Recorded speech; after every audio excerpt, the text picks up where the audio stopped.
McPhail gets the ball, beats two defenders, lobs over Johnston, and it's a goal.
Britain in the early 1950s was a nation still recovering from the trauma of the Second World War and enduring the austerity caused by its economic consequences.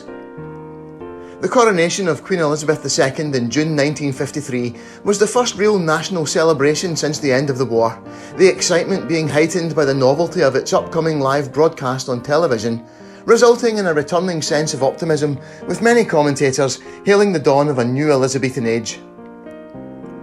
The Coronation Cup was staged as a way for football to mark the occasion, and coming 2 years before the inauguration of the European Cup, it was a rare opportunity for clubs from different associations to play each other in cup competition.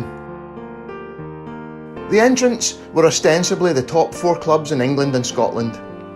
Arsenal were the winners of the Football League in 1952-53, while Manchester United had been champions in 1951-52. Newcastle United had won the FA Cup in 1951 and 1952, on the second occasion with a certain Ronnie Simpson in goal, and would go on to win it for a third time in 5 seasons in 1955. Tottenham Hotspur had been the First Division runners-up in 1951-52. From Scotland, Rangers had won the League and Scottish Cup double in 1952-53, although if goal difference rather than goal average had been in use then, Hibernian would have been champions. Hibernian had won the league in 1951-52, which was their third title in 6 seasons since the resumption of official competition after the war. Aberdeen won their first major honour when they won the Scottish Cup in 1947 and had been losing finalists in 1953. They went on to win the Scottish League for the first time in their history in 1955. Celtic, on the other hand, were not selected for the tournament for their playing achievements. Since the war, they had won a solitary Scottish Cup in 1951 and finished in 8th place out of 16 teams in the league in 1952-53, only 4 points above the relegated clubs. They were invited to take part only for their drawing power. Even allowing for their consistently poor form, they still guaranteed a huge crowd, at least for the first round. Celtic in 1953 was a club going nowhere fast. They had last been league champions in 1938, and they had won it only 5 times since the end of the First World War, 35 years before. The roots of Celtic's current malaise lay in the decisions of the directors in 1939 to virtually shut the club down for the duration of hostilities. Official competition was suspended and all players' contracts voided in September 1939. But after the initial clampdown, it was decided that football could continue on an unofficial basis, as it was considered good for civilian morale. For a couple of seasons, the Scottish clubs were divided into Western and Eastern leagues, and then Southern and North Eastern for the remainder of the war. Most clubs resolved to continue operations as before, and they were able to use guest players serving in the forces who were stationed nearby. But Celtic never availed themselves of this rule. Matt Busby even turned up at Celtic Park to offer his services, but to the dismay of manager Jimmy McStay, was turned away by the board. Hibernian would reap the benefits of utilising his services in the post-war period. By 1942, the Celtic team was unrecognisable from the pre-war side and reliant mainly on youngsters from junior clubs.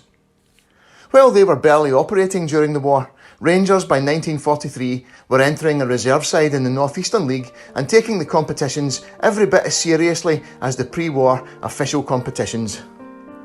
By the time official competition resumed in August 1946, Jimmy McStay had been shamefully forced out and Jimmy McGrory installed as manager. Unfortunately, McGrory would be allowed no more control over team affairs than his former teammate had been, and spent the next 20 years as little more than a figurehead, while the board, and Chairman Robert Kelly in particular, ran the show. There were good players at Celtic. Bobby Evans, Bertie Peacock, Bobby Collins and Sean Fallon could have played for any side in the country, and in Charlie Tully they had an eccentric, unpredictable and frustratingly erratic genius. Tully was the idol of the support, and it was a role he played to perfection both on and off the park, his ready wit and endearing Irish charm giving rise to a wave of Tully mania that extended as far as the availability of green-coloured Tully ice cream in Glasgow stores. Possibly the most important player in the team though was not Tully or any of the others aforementioned, but the captain, Jock Stein. Stein had been signed as a 29-year-old journeyman centre-half in December 1951 with little expectation that he would trouble the first team. Rather, he was brought in to play in the reserves, where it was thought his experience would prove invaluable in helping along the younger players. While he lacked pace and was not known for great technique, Stein's organisational and leadership abilities were soon apparent, and by 1953 he was the regular centre-half and club captain. Jock Stein would prove to be just what Celtic needed to bring discipline and greater consistency to a talented but underachieving team. And not for the only time. The quarter-final matches were all Scotland v England affairs, and the tournament got underway on Monday the 11th of May 1953 with matches between Celtic and English champions Arsenal at Hampden Park and Hibernian against Tottenham Hotspur at Ibrox. Alan Breck, in the Evening Times of the 11th of May, reported the match would be refereed by Arthur Bond, the one-armed London official. His name in fact was Alfred Bond, and he would go on to referee the 1956 FA Cup final. The Celtic team of Bonner, Hockney, Rollo, Evans, Stein, McPhail, Collins, Walsh, Mockin, Peacock, Tully were not expected to have a chance against Arsenal, so it was with a sense of shock as well as delight that the 59,000 supporters present watched them completely outclass their illustrious opponents. Alan Breck, in a report headlined "We will demand a British League after this," wrote in the Evening Times on the 12th of May 1953, "Will somebody please tell me how I am going to stick, suffer, thole or endure the average Scottish League game after seeing the Celtic and Arsenal game at Hampden?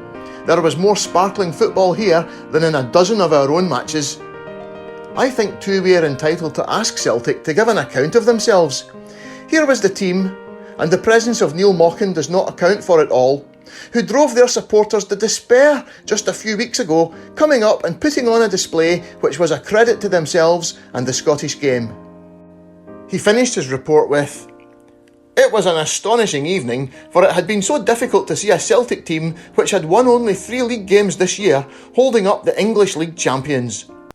In congratulating Celtic, may I express the hope that next season they will cease their kidding and take their proper place in the game. I will not forget to tell them if they do not." The only goal of the game was scored by Bobby Collins, direct from a corner kick in the 23rd minute.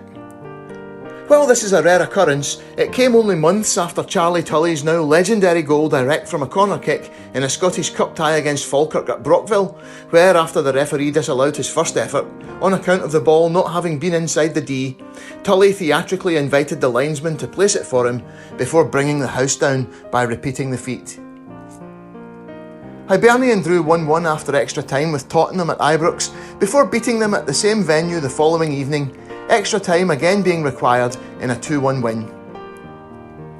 With the two Scottish teams progressing from the first 2 matches, the English were anxious to restore some honour, and the following evening, Wednesday the 13th of May 1953, they did just that, with Manchester United beating Rangers 2-1 at Hampden and Ronnie Simpson's Newcastle United trouncing Aberdeen 4-0 in front of just 10,000 supporters at Ibrox.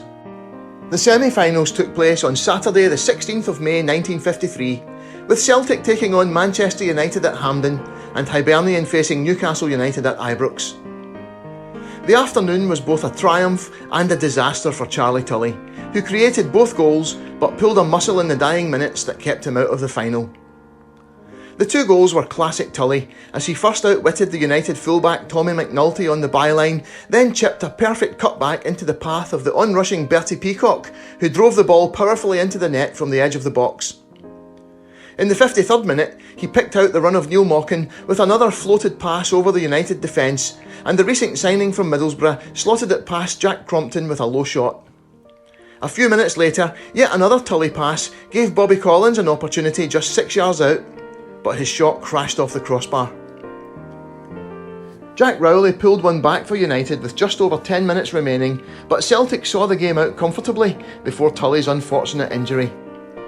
The Glasgow Herald's football correspondent wrote on Monday the 18th of May 1953, "It might have been an even greater day for Tully had he not been injured. When in the dying seconds he pulled a muscle and indiscriminately kicked the ball towards the corner flag, only he knew that he had damaged the thigh muscle. The throng are so used to his peculiarities that when he is hurt, no one pays a great deal of attention." Coming just months after the tricolour controversy, when the SFA tried to ban Celtic flying the flag of Ireland at Celtic Park, the correspondent also went on to write sniffily, "The early second half miss by Pearson, plumb in the centre of the penalty area, made him hang his head in shame. He had spooned his shot grotesquely high in the direction of the several Erie flags, the reappearance of which among a section of the Celtic following is inopportune to say the least." At the same time over at Ibrox, Newcastle United, who had swept Aberdeen aside in midweek, found themselves on the wrong end of the same 4-0 scoreline at the hands of Hibernian to set up a meeting of Scotland's two historically Irish clubs in the final of the tournament to mark the coronation of the new Queen. The Herald correspondent would be able to see a few more Erie flags that day.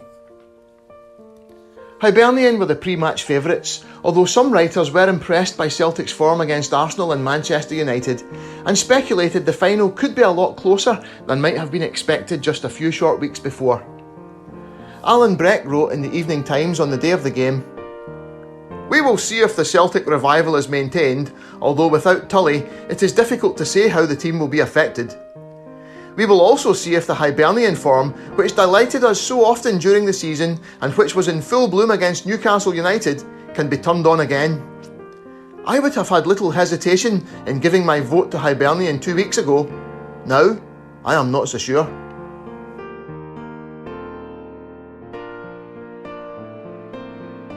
Hibernian were at full strength, meaning Celtic would face their formidable forward line, the famous five of Smith, Turnbull, Riley, Johnston and Ormond. Probably the best forward line seen in Scotland since Bennett, McMenemy, Quinn, Summers and Hamilton had terrorised defences for Celtic in the Edwardian era, the famous five propelled Hibernian to 3 Scottish League Championships from 1948 to 52, and it would have been a fourth in 1953 if goal difference rather than goal average had been the deciding factor. In a more innocent age, outside right Gordon Smith was nicknamed the Gay Gordon, which reflected his quick feet and impressive turn of pace. A measure of his ability is that he is the only player ever to win the Scottish League with 3 different clubs, Hibernian, Hearts and Dundee. At inside right was Bobby Johnston, described in his obituary in The Guardian in 2001 as having all the qualities of the classic Scottish inside forward: elegant ball control, supreme balance and the ability to score goals. He left Hibernian for Manchester City for the then hefty sum of £22,000 in 1955 and became the first player to score goals in consecutive Wembley FA Cup finals in 1955 and 1956. City lost the first final 3-1 to Newcastle United, but won by the same scoreline against Birmingham City a year later. Centre forward Laurie Riley was short for a player in that position at the time, at 5'7", but he was a great header of the ball as well as being fast and inventive. His goal scoring record was phenomenal, hitting the net 185 times in 235 league games for Hibs. He is the 4th top scorer for the Scotland international side with 22 goals from 38 games, only 8 behind Kenny Dalglish, who gained 102 caps. His international strike rate of 61% is second only to Hughie Gallagher of those players who gained 15 or more caps. Jimmy McGrory, infamously, was only capped 7 times. The oldest head in the famous five was inside left Eddie Turnbull, a veteran of the Arctic convoys in World War II. He was 23 years old by the time his professional career began in 1946. Turnbull was the brains of the operation, as well as possessing a goal-scoring threat that saw him score 150 goals for Hibernian, including the first goal for a British team in the European Cup when they beat West German champions Rot-Weiss Essen 4-0 in 1955. On his retiral in 1959, he studied for coaching qualifications and became one of the first of the new breed of track-suited managers in the early 60s. He led Aberdeen to the Scottish Cup in 1970 and Hibernian to the League Cup in 1972. Turnbull's Tornadoes ran Celtic close for the championship a couple of times in the early 1970s.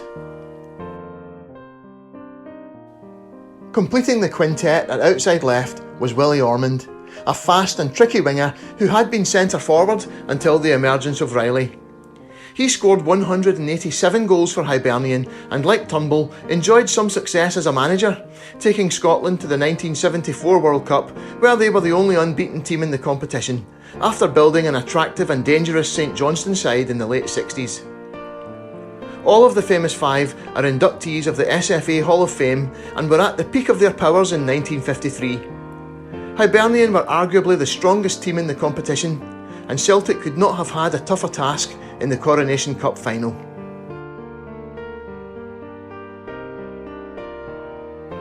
There was sad news in the Glasgow Herald on the morning of the final, where it was reported that Dundee's Tom Gallagher, son of the legendary Patsy, had been advised to return home from a club tour of South Africa. The paper recorded, "His father, Patsy Gallagher, the famous Ireland and Celtic forward, is seriously ill. Tom Gallagher received a cable from a Glasgow doctor yesterday telling him that his immediate return from South Africa was advisable." Tom Gallagher arrived in South Africa with the Dundee party 10 days ago. Patsy Gallagher, considered to have been the greatest inside forward of his age, has been confined to bed for over 7 months. Some years ago, he underwent a serious operation from which he did not fully recover. He is about 60. An old Celtic teammate, George Jarvis, also known as Henry Jarvis, hearing of Patsy's deteriorating health, gave up his stand ticket to visit the Gallagher household, where they listened to the radio broadcast of the match together. Jarvis told the following day's Daily Record, "I had gone to see him thinking he was perilously ill. Admittedly, he is a sick man, but the indomitable spirit that carried him through many a game to battle against the odds is still his. And was he happy at his old club, adding still another trophy to their wonderful collection? I'll say he was. It was a great tonic to him." Peerless Patsy was only 62 years old and sadly died a month later on the 17th of June 1953.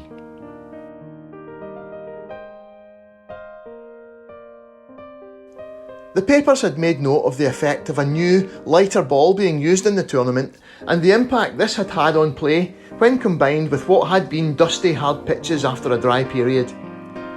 Reporters were therefore very gratified when in the days before the final the heavens opened and the Hampden turf was drenched in torrential rain. On the night, the pitch was much softer than in previous rounds and the ball was holding up much more on the sodden surface. The teams lined up: Celtic, Bonner, Hockney, Rollo, Evans, Steen, McPhail, Collins, Walsh, Mochan, Peacock, Fernie. Hibernian, Younger, Govan, Patterson, Buchanan, Howie, Combe, Smith, Johnston, Riley, Turnbull, Ormond. The match kicked off at 7 p.m. in front of 117,060 fans. And almost immediately Celtic were on the attack as Bertie Peacock ran past 3 challenges and shot for goal, and his shot was blocked for a corner.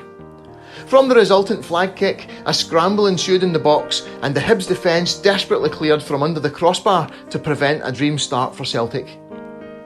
Jack Hartness wrote in the Dundee Courier on the 21st of May 1953, Right from the word go, Celt set about their more fancied opponents. The wing halves came storming upfield with the ball, and Hibs defenders were obviously worried. Fernie was running rings round Govan, Collins was leading Patterson a merry dance, Mochan was causing Howie all sorts of bother in the middle. Younger made all sorts of miraculous saves before he had at last to admit defeat. And what a goal!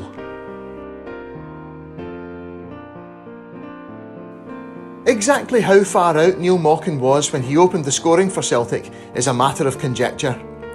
Estimates range from 20 yards in the Dundee Courier to 30 yards in the Glasgow Herald.